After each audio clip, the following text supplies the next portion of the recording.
Good morning to all of you મિત્રો. આજે આપણે વ્હીકલ ટેસ્ટિંગ અને હોમોલોગેશન વિષયની અંદર જુદા જુદા પ્રકારની જે ઇન્ડિયાની અંદર આવેલી છે આપણે ટેસ્ટિંગ અને હોમોલોગેશનની ઇન્સ્ટિટ્યૂટ અથવા તો જે સંસ્થાઓ એના વિશે આપણે આજે અહીં ચર્ચા કરીશું. આ જે સંસ્થાઓ છે તેની અંદર વ્હીકલની પરફોર્મન્સ, તેના અલગ અલગ બીજા ટેસ્ટ આવતા હોય બોડી રિલેટેડ, અને એ એમિશનના ટેસ્ટ, અને કયા કયા ડિપાર્ટમેન્ટ આવેલા છે, કઈ કઈ સંસ્થા જે છે એ હોમોલોગેશનની અંદર કયું વર્ક કરે છે, સર ટેસ્ટ કયા કયા સંસ્થામાં કયા કયા ટેસ્ટ થાય છે તેની વિશે માહિતી મેળવીશું. સૌ પ્રથમ આપણે automotive research association of India ARAI આ સંસ્થા વિશે માહિતી મેળવીશું. ઇન્ડસ્ટ્રીના ડેવલપમેન્ટની રિક્વાયરમેન્ટ પ્રમાણે અને તેને પહોંચી વળવા માટે અનેક સુવિધાઓ અને યોગ્યતા જે છે એ બિલ્ટઅપ પ્રોજેક્ટ પૂર્ણ કરવામાં આવ્યા છે. સૌથી નોંધપાત્ર એન્જિનની ડિઝાઇન અને સિમ્યુલેશન સોફ્ટવેર ઇન્સ્ટોલેશન અને બાયફ્યુઅલ સીએનજી કિટ તથા નોઇસ વાઇબ્રેશન અને હાર્શનેસના જે એનાલિસિસ સોફ્ટવેર જે છે અને અલગ અલગ જે ટેકનિક છે કે જે વ્હીકલને ક્રેશ એનાલિસિસ અને VDSCS સોફ્ટવેર જે છે એ ચેસિસ ડાયનેમોમીટરની મદદથી કંટ્રોલ કરવા માટે થાય છે. અહીં બીજી અલગ અલગ જે નવી ફેસિલિટીઓ જે છે જેવી રીતે કે પાર્ટિક્યુલર મેજરમેન્ટ સિસ્ટમ અને modern digital control load simulation system જે છે તેનો અહીં ઉપયોગ કરવામાં આવે છે. આ સંસ્થા ઓટોમોબાઈલ એન્જિનિયરિંગના R&D ઇન્સ્ટિટ્યૂટ જે ઇન્ડિયાની અંદર આવેલું છે તે ISO 9001 ISO 9001 ક્વોલિટી સિસ્ટમનું સર્ટિફિકેશન પ્રાપ્ત કરેલું છે. આ સંસ્થા પુણેની અંદર આવેલી છે કે જે મહારાષ્ટ્રમાં આવેલું છે, તથા એક વિશાળ એરિયાની અંદર આ સંસ્થા આવરી લેવાયેલી છે કે જેની અંદર અલગ અલગ પ્રકારના ડિપાર્ટમેન્ટ આવેલા છે. આ અલગ અલગ ડિપાર્ટમેન્ટની અંદર અલગ અલગ ટેસ્ટિંગ મોટર વ્હીકલ જે છે એના જે અલગ અલગ ટેસ્ટિંગ કરવામાં આવે છે તે અહીં થાય છે.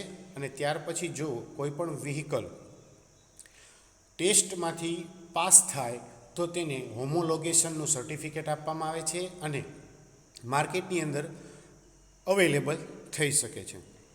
હવે આપણે જોઈશું ઓટોમોટિવ રિસર્ચ એસોસિએશન ઓફ ઇન્ડિયાના કયા કયા ડિપાર્ટમેન્ટ છે અને ત્યાં કઈ કઈ પ્રવૃત્તિઓ કરવામાં આવે છે તેના વિશે.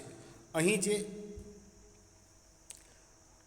એબ્રેવિએશન જે આપણને અહીં આપેલા છે એ એબ્રેવિએશન એક્ઝામની અંદર એક માર્કના ક્વેશ્ચનની અંદર પૂછાઈ પણ શકે છે, તો આના ઉપર થોડુંક વધારે ધ્યાન આપજો. સૌથી પહેલો ડિવિઝન છે એની અંદર રિસર્ચ એન્ડ ડેવલપમેન્ટ ડિવિઝન. તો કે આ ડિવિઝનની અંદર જે પ્રવૃત્તિઓ છે અથવા તો જે પેટા ડિવિઝન છે કયા કયા ટેસ્ટ કરવાના આવે છે તો તેના વિશે નીચે જોઈએ.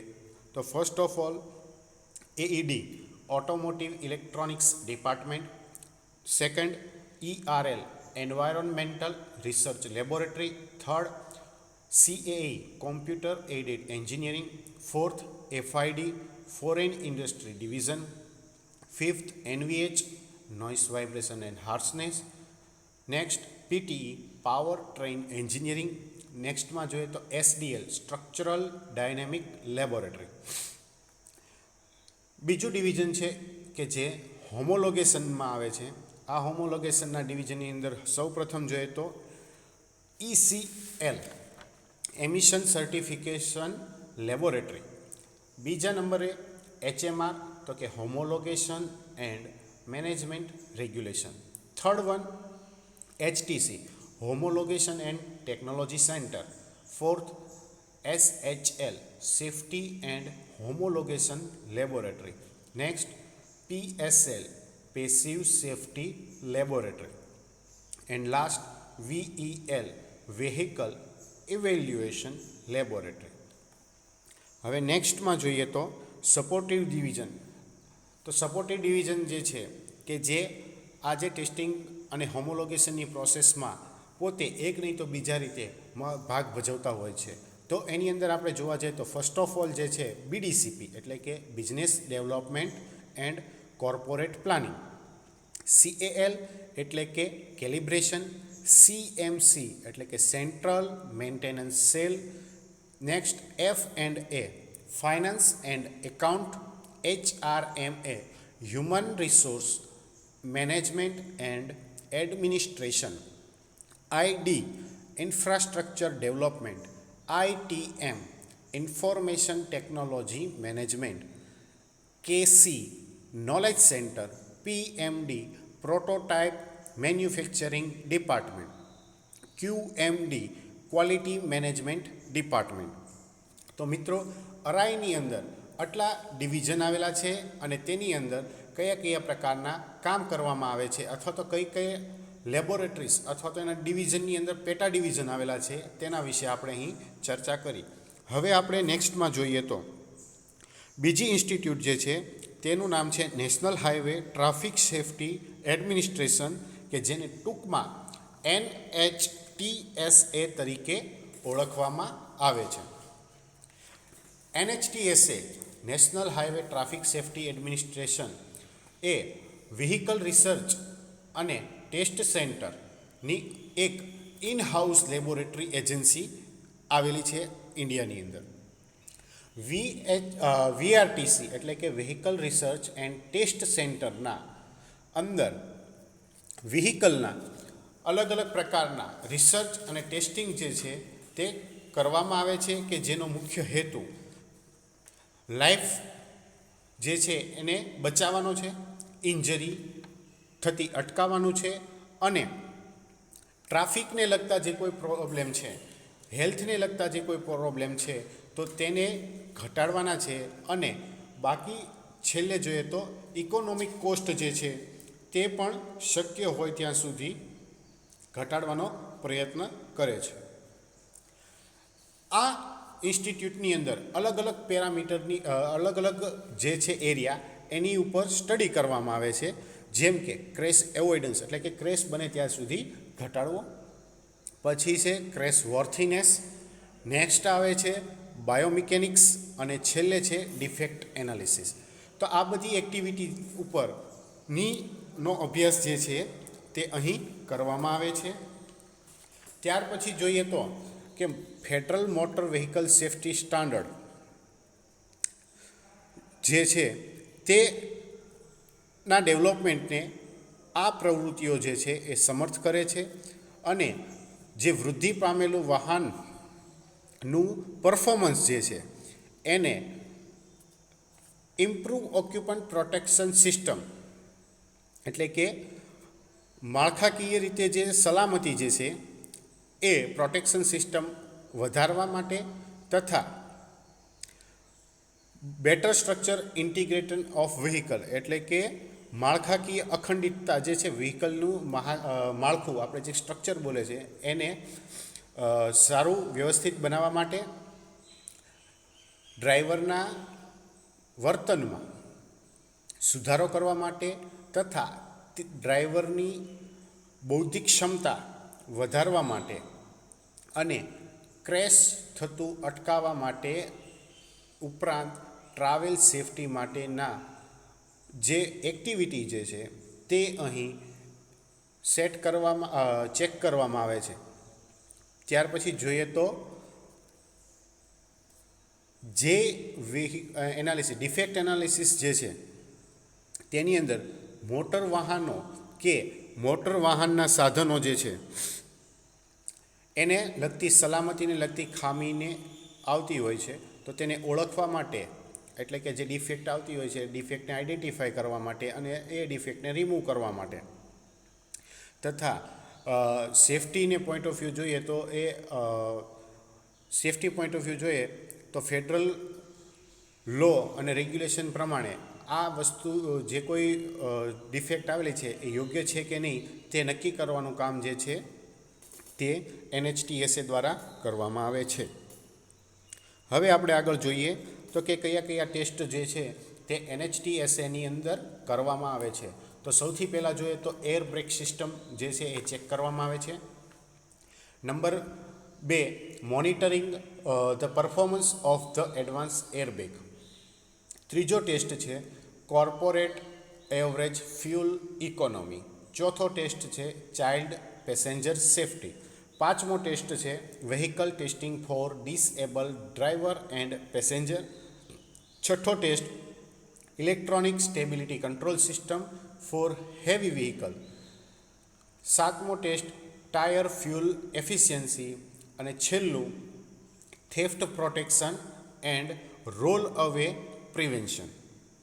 આટલા ટેસ્ટ જે છે તે NHTSA સંસ્થાની અંદર કરવામાં આવે છે. હવેની સંસ્થા જે છે એ ત્રીજા નંબરની સંસ્થા CIRT એટલે કે central institute off road transport.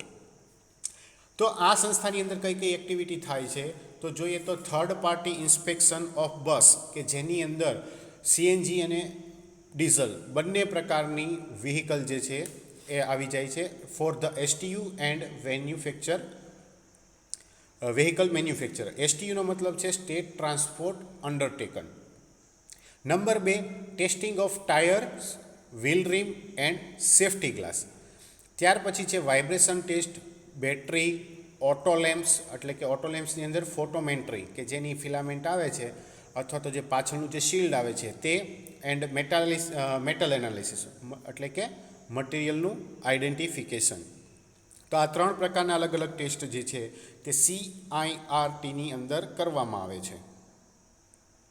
પછીની ઇન્સ્ટિટ્યૂટ છે તે ICAT એટલે કે international centre for automotive technology કે જે માનેસર હરિયાણાની અંદર આવેલી છે.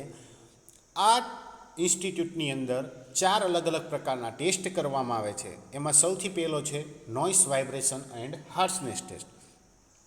બીજો ટેસ્ટ છે એ ટેસ્ટ ઓન પાવર ટ્રેન.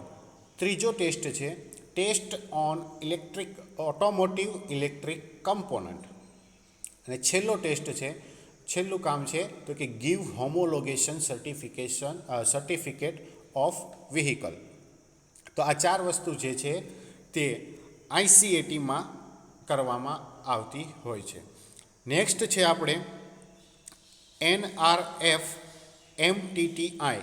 આ સંસ્થા પણ હિસાર હરિયાણાની અંદર આવેલી છે, જેની અંદર અલગ અલગ પ્રકારના જે ટેસ્ટ છે તે આ નીચે પ્રમાણે છે: એન્જિન ટેસ્ટ લેબોરેટરી, પછી plant protection equipment test laboratory, irrigation pump test laboratory, implement test laboratory, fuel filter test laboratory, design and drawing section, instrumentation cell અને computer cell and reprography section.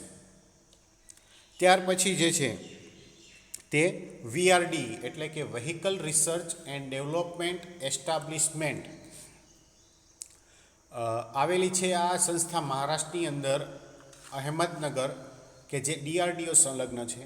અને તેની અંદર કઈ કઈ પ્રવૃત્તિ છે એ જોઈએ તો કે development of specialist vehicle and system for the various role including road mobile launcher and support strategic missile program. પછી જોઈએ તો development of engine for the unmanned aerial vehicle. ત્યારબાદ development of the light battle tank and system for the various combat role. Next ફોર્થમાં development of armour wheel vehicle and various role. Next છે development of the system and unmanned vehicle for the nuclear biological and chemical research and after treatment. Next છે development of light unmanned aerial vehicle for the low intensity conflict operation. Next છે development of multi feed gasification with poly generation technology. And last test of the military and commercial vehicle and engine for design validation and performance evaluation including emission test. એટલે કે VRDE સંસ્થા જે છે એની અંદર majority આપણે જોવા જાય તો આ સંસ્થા છે એ DRDO સંલગ્ન છે. અને આ સંસ્થાનું કામ છે કે રિસર્ચ એન્ડ ડેવલપમેન્ટ માટેનું. મેજોરિટી કેસની અંદર આ સંસ્થા જે છે એ મિલિટરી અને મિસાઇલ પ્રોગ્રામની સ્ટ્રેટેજીને અનુસંધાને કાર્ય કરે છે. અહીં જે બધા કોઈ વ્હીકલ આવે છે તે મેજોરિટી આપણે જે મિસાઇલ